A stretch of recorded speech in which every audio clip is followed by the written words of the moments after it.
सोने का धंधा ये नहीं प्यारे कोई मामूली धंधा। नमस्कार दोस्तों, मेरा नाम है गौतम कुमार। जी हाँ, आज मैं बात करने जा रहा हूँ इलेक्टोरल बॉन्ड के ऊपर। जी हाँ, जो देश में चर्चा का विषय बना हुआ है। जी हाँ,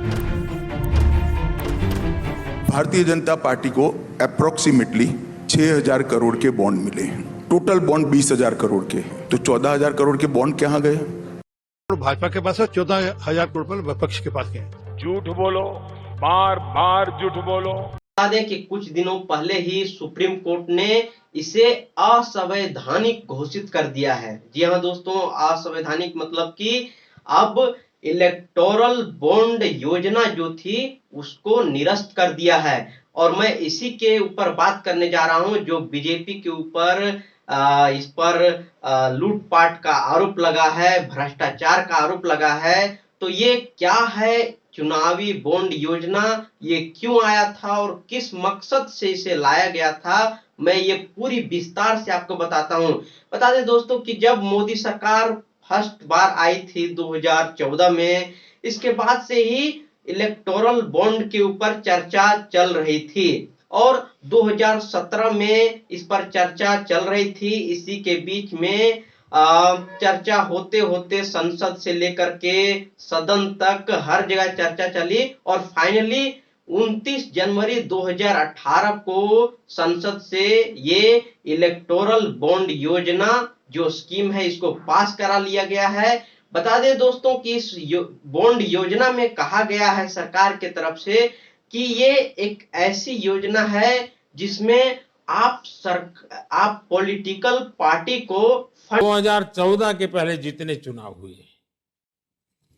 चुनाव में खर्चा तो हुआ ही होगा ना, बिना खर्चा नहीं।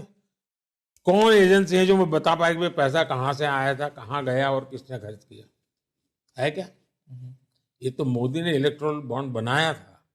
इसके कारण आज आप ढूंढ पा रहे हो कि पैसा बॉन्ड किसने लिया, कहां दिया, कैसे। वरना तो पहले तो पता ही नहीं था, चुनाव तो खर्चा होता था।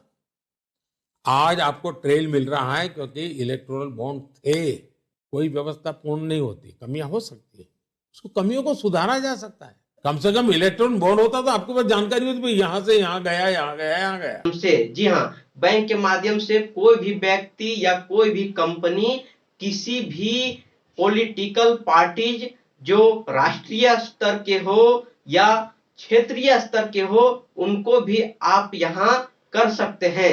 लेकिन कुछ कुछ मानदंड हैं जो इसको फॉलो करते हैं। उन्हीं पॉलिटिकल पार्टियों को आप इस माध्यम से आप बॉन्ड उन्हें दे सकते हैं।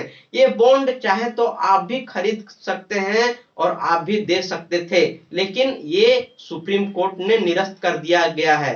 ये बता दें कि एसबीआई बैंक में कोई भी कंपनी या कोई भी व्यक्ति 1,000, 10,000, 1 लाख, 10 लाख और 1 करोड़ तक के जो बॉन्ड है वो खरीद सकते हैं और आपका गुमनाम मतलब कि आपकी जानकारी को गुमनाम रखा जाएगा। जी हाँ दोस्तों, तो आपके नाम को गुमनाम रखा जाएगा और आप किसी भी पार्टी को फंड कर सकते हैं। आप बॉन्ड खरीदेंगे बैंक से और वो बॉन्ड आप एक कूपन की तरह से उस पॉलिटिकल पार्टी को देंगे, जिसे पॉलिटिकल पार्टी बैंक से वो रुपये वापस ले सकते हैं। ये है पूरी बॉन्ड का मामला। लेकिन जब इस पर पूरा विचार हुआ, विमर्श हुआ, तो इस पर बता दें कि जब से ही ये लागू हुई है तब से इस पर सुप्रीम कोर्ट में याचिका दायर हो गए थे। बता दें कि इसमें महत्वपूर्ण संस्था है जिसका नाम, ये योजना आते ही इस पर 2017 में एक संस्था है, association for democratic reforms and common cause. ये दोनों संस्था ने सुप्रीम कोर्ट में याचिका दी थी कि अगर कोई व्यक्ति या कंपनी बैंक में इस पर बॉन्ड खरीद रहे हैं तो उसकी जानकारी बैंक को पब्लिक क्यों नहीं करना चाहिए। ये मतलब कि साफ है कि दिखा रहा है कि अगर आप किसी के बारे में जानकारी नहीं देंगे तो पता चलेगा कैसे कि आप किस पार्टी को आप फंड कर रहे हैं।